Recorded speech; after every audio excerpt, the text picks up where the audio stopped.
Pasti kalian pernah kan ngebagikan secara acak sebuah informasi itu ke sosial media maupun grup kalian.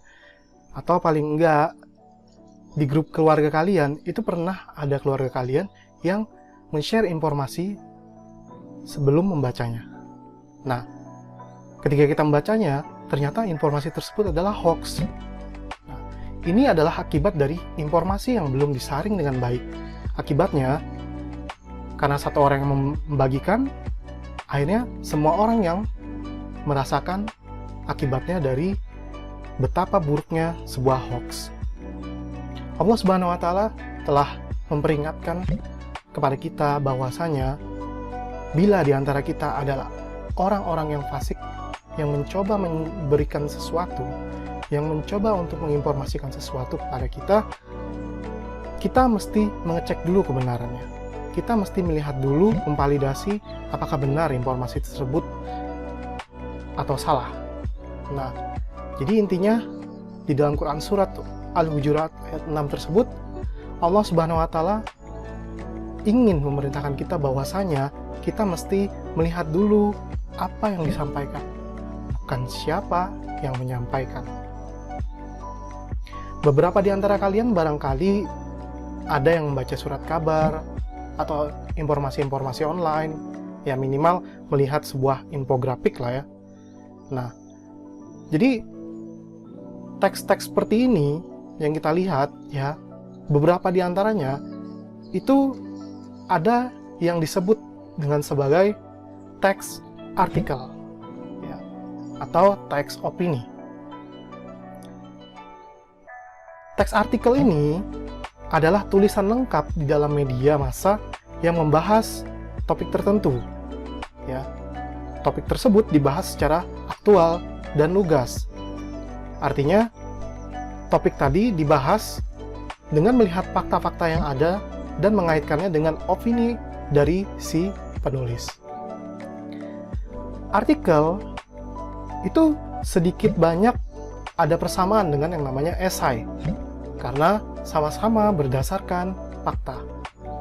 Namun, artikel itu lebih objektif.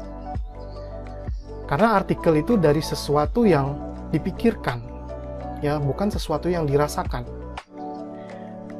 Artikel tidak sama dengan berita, ya. Karena berita itu ditulis oleh suatu redaksi tertentu dan untuk kebutuhan tertentu oleh wartawan. Sedangkan artikel itu ditulis oleh orang luar yang nantinya itu akan membuka peluang bagi mereka, para pembaca, untuk memberikan pendapatnya. Di dalam artikel ada ciri-ciri khusus ya yang bisa kita lihat dan kita bisa menentukan hal teks tersebut artikel atau bukan dari ciri-ciri berikut. Yang pertama, artikel selalu berbasis fakta. Ya, artinya, ketika teks tersebut kita baca memuat beberapa fakta, bisa kita kategorikan teks tersebut sebagai artikel. Yang kedua, artikel itu menyatukan opini dengan isu aktual. Ya, artinya opini ini bertugas untuk membahas isu aktual yang sedang terjadi atau fakta yang sedang terjadi. Yang ketiga, pembahasan objektif. Artinya, artikel dia membahas sesuatu itu melihat dari berbagai sisi, bukan dari sisi pengarangnya saja. Kemudian yang keempat, strukturnya sistematis. Ada pendahuluan, ada pembahasan, lalu penutup.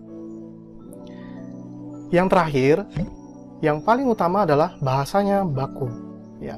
Seperti tulisan-tulisan yang beredar di media massa, artikel mestilah menggunakan gaya bahasa yang baku. Di dalam artikel, ada dua hal yang mesti kita perhatikan secara seksama. Ya. Karena di dalam artikel sendiri, dua hal inilah yang membuat artikel tersebut layak, bermutu, atau sebaliknya, yaitu fakta dan opini. Fakta adalah pernyataan yang menggambarkan suatu kenyataan secara apa adanya. Misal, Soekarno adalah Presiden pertama Republik Indonesia. Ya, semua orang pasti akan mengatakan seperti itu. Ya, karena itu merupakan kebenaran umum. Sedangkan opini adalah pernyataan yang mengungkapkan hasil pemikiran, pandangan, perkiraan, sangkaan, dan sejenisnya tentang suatu fakta. Ya. Contoh, semua warga Indonesia suka membaca buku. Ya. Si penulis boleh berpendapat seperti itu, akan tetapi secara fakta belum tentu semua warga Indonesia itu suka membaca buku. Baik. Kesimpulannya, yang mesti kalian ingat adalah saring dulu sebelum sharing. Demikian dari saya, terima kasih. Assalamualaikum.